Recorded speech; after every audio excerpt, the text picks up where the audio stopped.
Hello my friend, welcome or welcome back to my channel. I am Ishe. If this is your first time seeing this beautiful face, please do not make it your last by clicking the subscribe button. On this channel, I help you on your journey of intentionally becoming her.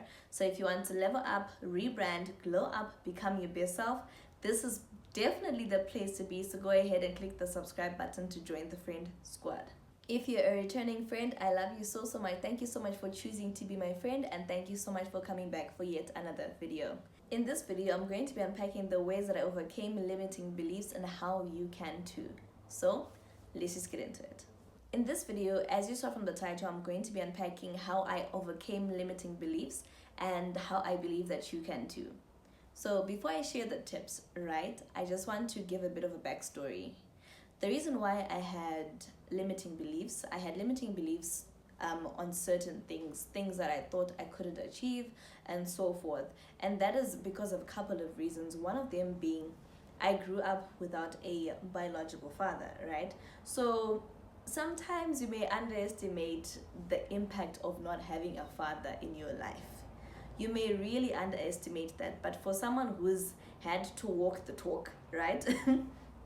Involuntarily, I really do understand the impact. And I remember growing up, right, I never used to have challenges because of it, or at least I didn't perceive that there was a gap because of that. But when I then went to high school, I remember I had a friend of mine whose dad was very present. She had a close relationship with her dad, and I remember envying that so much, asking myself, oh my goodness, I wonder what it would have been like if my biological father, was alive, and if I had had a good relationship with him as well. And I remember as I would see her dad do certain things for her, as I would see her hitting certain milestones, I would always ask myself to say, how much more do I have to do? How much more do I have to work for me to get to actually hit that milestone, right? That she is easily hitting simply because she's hitting simply because she's got a dad, right? I grew up obviously with a single mother, and there's certain things that she just could not do, right? Not because she didn't want to, but because the resources that she had were so stretched in making sure that I didn't lack in every other thing, right? So obviously in terms of like the luxuries that you may want as a child, the this and that you may want as a child, that may not be there because mom is busy trying to make sure that the things that are really important in your life, you've got them. And mom really did a great job. She made sure, I remember I would have the best lunchbox. I was a day scholar, I wasn't a boarder. I'd always have the best lunchbox in my friend group, right? And that's really because, even more than those who had like two parents, and that's really because mom really put all her effort in making sure that I wouldn't feel out of place. But of course, it's not everything that you can control as a single mother to make sure that your child doesn't feel out of place. Like that particular thing that made me feel out of place, it's not something that you could have controlled. But because of that, right, there were certain limiting beliefs that then formed within me, right? And also simply because you've got your peers who've got this and that in their lives, were able to go to this place and all that, right? Limiting beliefs can just start forming in a person as they did with me, right? So your case may be different, right? The reason why you've got limiting beliefs may be different from why I had limiting beliefs then. But I really believe that if you follow the strategies that I'll be sharing, you'll definitely be able to overcome them just as well as I did. So let's just get into it. Number one, identify your limiting beliefs. So it's very important, if you want to actually conquer them, you need to be able to identify them. Really take some time to introspect, to see what limiting beliefs you have about your life, about your finances, about any area of your life, right? To make it easier for you, break down your the different aspects of your life into what are they called? Into categories, right? You can say your relationships, friendships, social life, career, finances, spiritual growth, things like that. Break down into as many categories as you can, and then ask yourself, for each category, what limiting belief do I have, if I have any, right? And write that down. You need to be very intentional about taking time to introspect. Be open with yourself. If you can't be open with yourself, there's certain things that you'll never achieve in your life simply because you haven't yet been able to fully acknowledge that there's this particular thing that needs to be dealt with. So take that time to do that self-introspection and ask yourself, what limiting beliefs do I have about myself? What limiting beliefs do I have about this particular thing? Sometimes people can even have limiting beliefs about God.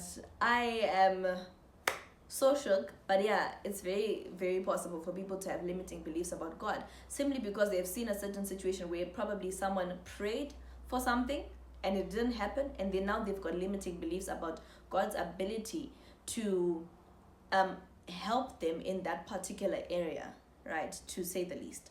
So yeah, write down every limiting belief that you have. Number 2, question the beliefs. So here you really need to question the beliefs, whether or not they're true. Ask yourself, is this even true, right? For example, like the limiting belief that I just mentioned, the example that I mentioned where people have limiting beliefs about God's ability in certain areas, ask yourself, is it true?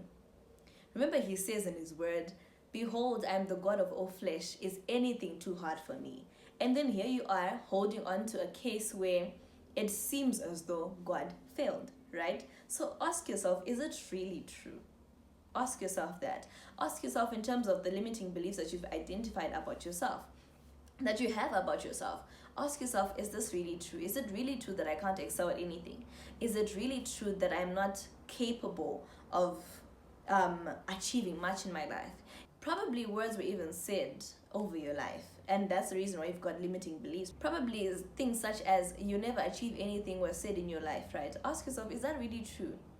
Is it really true? Have I really not achieved anything, right? So sometimes you may actually see that there's certain things that you've achieved, but you've never labeled them as achievements simply because you've got this blocking thing, right, that is stopping you from seeing them as the achievements that they are. Remember, achievements are achievements, whether big or small. They are achievements. Right? Number 3, find evidence against it. So what I did on my journey of overcoming limiting beliefs is I found evidence against every limiting belief that I had. For example, I would have limiting beliefs in relation to my speech, right? Saying, okay, because I speak a certain way, I may not be able to get certain opportunities, right? Certain public speaking opportunities, for example, simply because I occasionally stutter, right? I don't know if you've noticed this, my friend. I occasionally stutter, right? And sometimes it gets so frustrating. And I remember growing up, before I overcame limiting beliefs, before I really sat down within myself and to say, okay, this is who I am. How am I going to use this for my advantage? How am I going to leverage this particular thing? You know, the SWOT analysis, we've actually spoken about SWOT on this channel before, right? So before I did that, before I did all the work around that, I used to be so insecure about my speech, especially speaking in Shona. I've noticed that I normally stutter a lot when I'm speaking in Shona, right? I don't know why, but I just do, okay? So that would always annoy me. So because of that, I would always have limiting beliefs around certain things. And you know, that particular speech insecurity actually then affected a couple of other things in my life, right? And caused me to have more limiting beliefs on certain related and even unrelated topics, right? But I managed to then sit with myself and say, okay, what evidence do I have of me having excelled in this particular area? And here I actually won oratory, right? So in school, right, we had oratory competitions, and each time since form 1, I would participate, and I never won. I never got even like second place or whatever. But I remember upper 6, I won the award for the best senior orator, right? And that is something that I used to counter that particular limiting belief that I had about myself. And I also asked myself to say, with other things that I've achieved in my life, right, what have I stopped myself from achieving simply because of my stuttering? And when I then took time to think about this, I noticed, no man, I've got evidence against this, and I can use my evidence against it. There weren't any opportunities that I closed simply because I stuttered. There weren't any opportunities that I didn't qualify for simply because I stutter, right? So you can also do that, friend. Gather the evidence against that particular limiting belief that you have. Friend, I'm sorry if I've changed position. My phone, the phone that I use to hotspot the TV, has just gone flat, and as you can see, the fireplace is frozen, and that's because of that. And I left the charger at the office, so Anyway, the fourth thing that I did that you can do also to make sure that you overcome limiting beliefs is to understand that He is the same yesterday, today, and forever. So, friend, God is the same yesterday, today, and forever, and that is the truth. Okay? Friend, if He was able to do it for those people whose stories are accounted for in the Word of God, He can definitely do it for you. Remember, He's the same God. He has not changed. He is not a man that He should change His mind. I always quote this wrongly, Sha. He's not a man that he should change his mind, neither is he a son of man that he should lie, or the other way around. I always quote that wrongly. So probably because I've said it that way, I'm sure it's the other way around. But anyway, you get the sense, okay? God is not a man, neither is he a son of man, okay? Take him for what he says. Remember, he says in his word, heaven and earth will pass away, but his word remains the same. And what does his word say? His word says, behold, I am the God of all flesh. Is anything too hard for me? Right? And he also gives us accounts of things that seemed impossible, that seemed so difficult, that seemed so out of this world, that were done by him and by his power, right?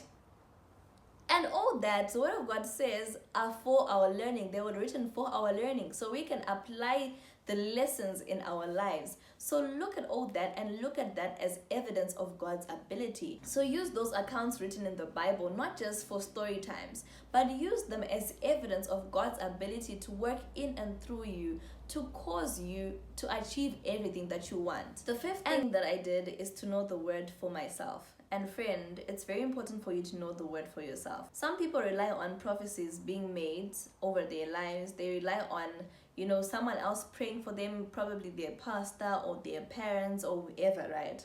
That's not enough, my friend. You need to know the word for yourself. You need to know what the word of God says about every particular aspect in your life, especially that particular area where you have limiting beliefs. Probably you have limiting beliefs about your finances, right? Look at scriptures in the word of God that talk about your ability to make wealth, that talk about God's desire for you to make wealth and have riches, right? Probably your limiting beliefs are around your health. Look at scriptures that talk about health, that talk about God's desire for your health, right?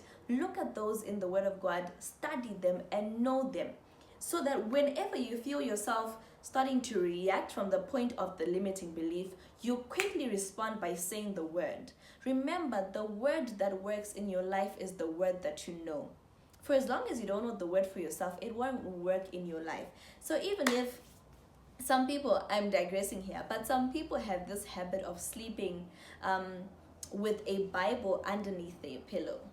Friend, that is not going to help you. Even if you sleep on top of the Bible, okay? Demons can still slap you in your sleep. Demons can still cause you to have sleep paralysis. What is important is the word of God in your spirit. That's what's important. The word of God that's in the Bible won't work for you. It has to be in your spirit. And when it's in your spirit, you say it out with your mouth. So it's not the word that is in your pastor that will work in your life. It is not the word that is in your spouse. It's not even the word that is in the Bible, Sha, that will work in your life. It's the word of God in your spirit. So when your pastor teaches you the word, it's now your responsibility to make sure that you catch that word with your spirit. You meditate on that word until you are so full of that word that you speak it. Okay? Anyway, I digress. It's important for you to know the word for yourself. When you know the word for yourself, you find that those limiting beliefs that you have around certain areas of your life will start having no power over you, because you're so focused on what the word of God says about you. And remember, his word is truth. That is the truth that you need for your life. So every other limiting belief that you have about your life, for as long as whatever belief that you have about your life is inconsistent with the word of God, then it's a lie, right?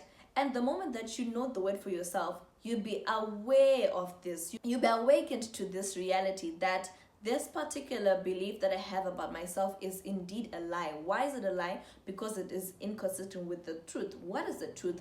The truth is what the word of God says about my life. The sixth thing that I did to overcome limiting beliefs is to celebrate others. Friend, the devil can stop you from celebrating other people who have achieved that particular thing that you've been yearning for so long, knowing very well that there's something that happens when you celebrate others that will cause changes in your life. You see, friend, it is not right for you to look at someone who has achieved the miracle that you want, or who has received the miracle that you want, rather, and feel jealous and feel hurt and feel like, God, why me? That is very bad. Why? Because you're blocking your ability to receive that same miracle. When you see God doing wonders in other people's lives, celebrate them. Even if that is the particular thing that you've been praying for so long, celebrate them. Celebrate them. Probably you've been wanting to get married, and now people around you, people that you know, are getting married. Celebrate them. Probably you've been wanting a child, right? For so long, you've been waiting years to have a child, and now someone who's just gotten married now has a child. Celebrate that person. Okay, probably you've been wanting to start a business, you've been wanting to get a job, you've been praying for a scholarship, you've been praying for whatever it is that you've been praying for, right? Celebrate whoever it is you know, and even those people that you don't know, people that you see online who get them. Celebrate them. The moment you celebrate them, you position yourself well enough to receive that same miracle. Lastly, my friend, challenge yourself. Whatever area you have limiting beliefs on, challenge yourself to do something that is totally out of this world, that completely puts you out of your comfort zone in terms of that particular thing. For example, I mentioned that I used to struggle a lot because of my stuttering, right? But what did I do? I went ahead and challenged myself by opening a channel. And don't I speak on this channel? I do. Don't I occasionally stutter? I do. Don't I sometimes stutter so much that I have to edit that particular part out? I do. Okay, I do. I definitely, please best believe that I edit out a lot of stuff. Okay, I edit out simply because sometimes you can stutter so much that it's just not comprehensive. Okay, and usually the type of stutter that I do is, it's not really, no, I don't know if it's stuttering. I think it's stuttering, but it's something with the speech. But like, there are times I may say something, but it's not audible. I've eaten my words, right? That's what I normally do. Now, I don't know if that is stuttering. So it's very important, my friend, to do something that forces you to do the complete opposite of what should be the thing that you should be doing, simply because of that particular limiting belief. For example, if you believe that you're bad with spellings, it's very unusual for you to go ahead and enroll in a spelling bee, right? That's like the complete opposite of what is normal for you to do. But that is definitely something that you can do to challenge yourself and to challenge that particular limiting belief that you have. So that's it, my friend. I really hope you enjoyed this video. If you did, please do comment down below. I'd really love to hear your thoughts on this matter. Like this video if you enjoyed it. Subscribe if you haven't done so already. Please turn on your post notification bell so that you're alerted every time I post a new video. Otherwise, I will see you in the next one.